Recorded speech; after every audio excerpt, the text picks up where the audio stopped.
Hey guys, Happy New Year. I hope you've had a really great holiday period with your family. Check out my new project bass. It is a Cort 35A or GB 35A. It's actually a 34-inch scale 5-string, and it's really orange. I mean, it's really orange. It's like the colour of Barocca.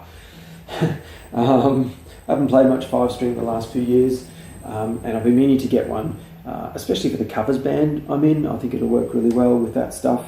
This particular one I grabbed because it's got a Stingray style pickup, and that'll be really good for that covers band as well.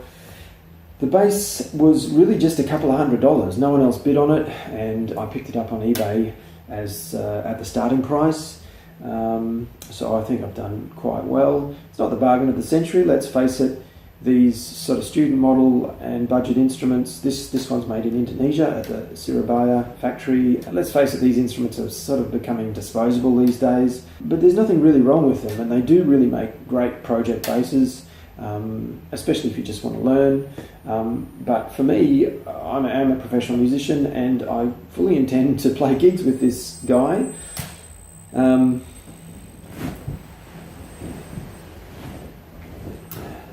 But it does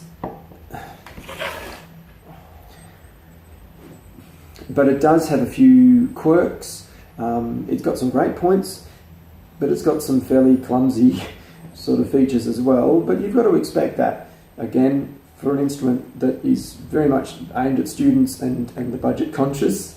This instrument actually was made in 2005, which did surprise me because it's in really top shape. There's really barely a mark on it. It doesn't look like it's really been played at all. I'm guessing someone's just bought it to maybe learn. They've done a term of lessons, and then they've just decided that, laying down the funk isn't for them, so they put it under the bed and then more or less forgotten about it for 12 or 13 years. In fact, there's no fretwear, and the fretboard doesn't even look like it's ever been oiled, so I don't think it's ever even been serviced. Let's look at the features of the bass. The machine heads. These are great. There's no real reason for me to change these. They even have an adjustment screw on the tension, which is quite rare for open tuners. I think that's also because they're reversible. The string tree is actually installed slightly crooked, and it also fouls on the B string, so I might have to do something about that. The nut looks just like cheap black plastic, but until I file it, and it does need filing, like a lot of these basses, the nut slots are really too high. But until I file it, I won't really be able to tell whether it's a really hard sort of engineering resin or if it's just a cheap sort of ABS plastic. And if it is, I'll make a new nut with bone or brass or something like that. The truss rod works really well. It's actually a dual action truss rod, which is again a surprising feature, I think, for an instrument that's a student instrument. The fretwork I really can't fault.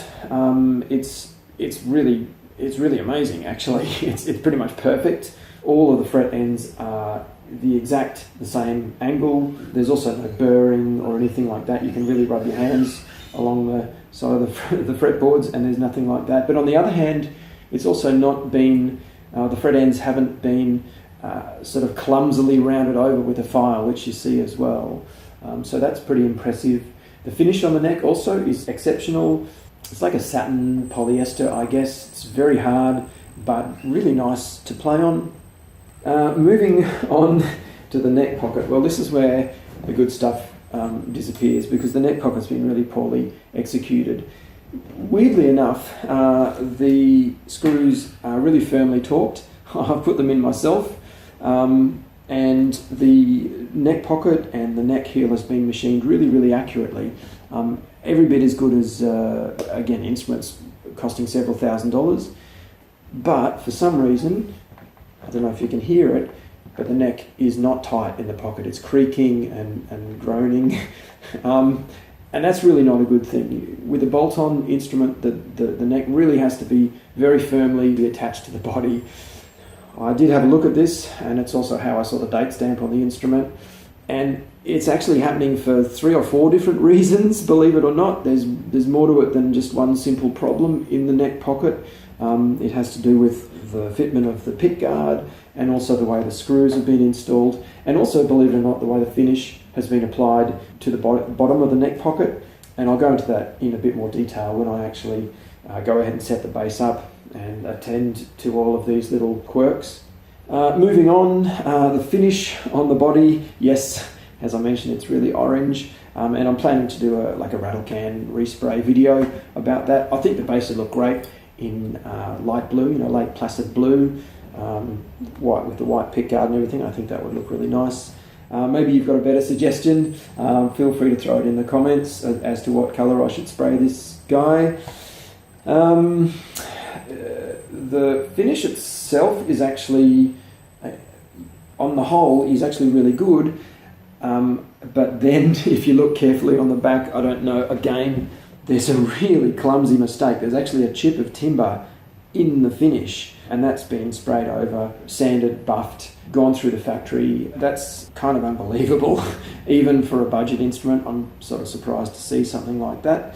So that's not so good. The bridge also on the surface looks great. The saddles are all jammed together really strongly, which is really what you want.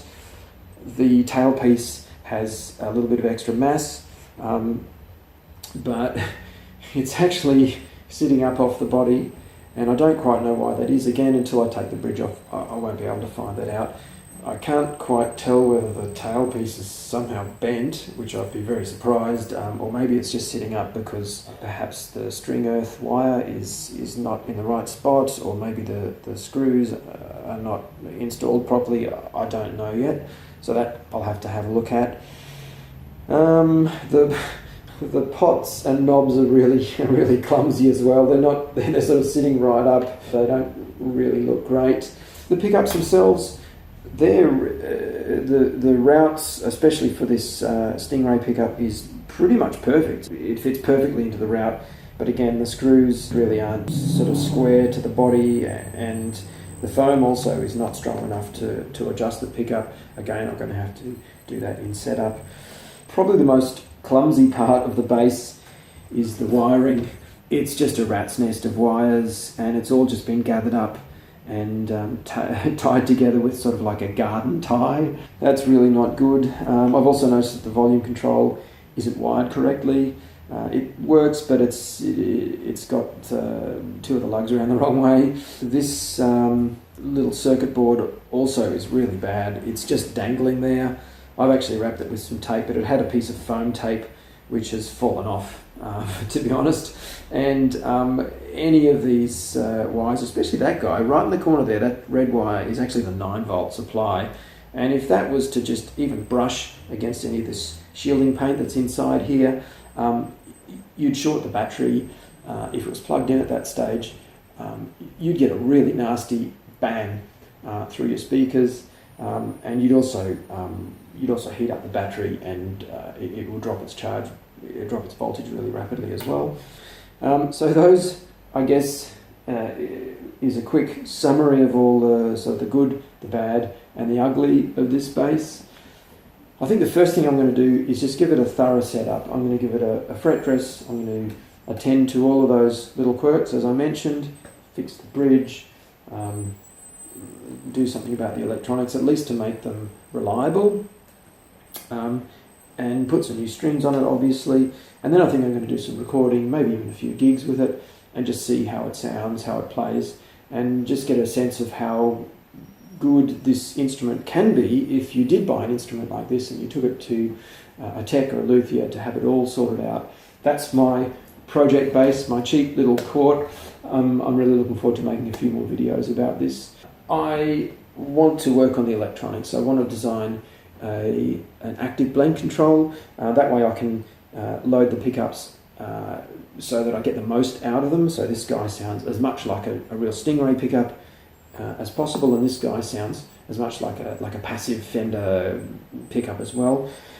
Thinking about rewinding this, maybe cutting the bobbin, flipping the magnets on one, on one side and making it into a side-by-side humbucker. I'm not sure about that. I could possibly just modify the preamp that's in it. It is a bit fiddly. It's a surface mount preamp. What I prefer to do, I think, is actually just design a new 2-band preamp and take you guys through the process of taking that schematic and making a circuit out of it and installing it in the bass. I think that would be a better option.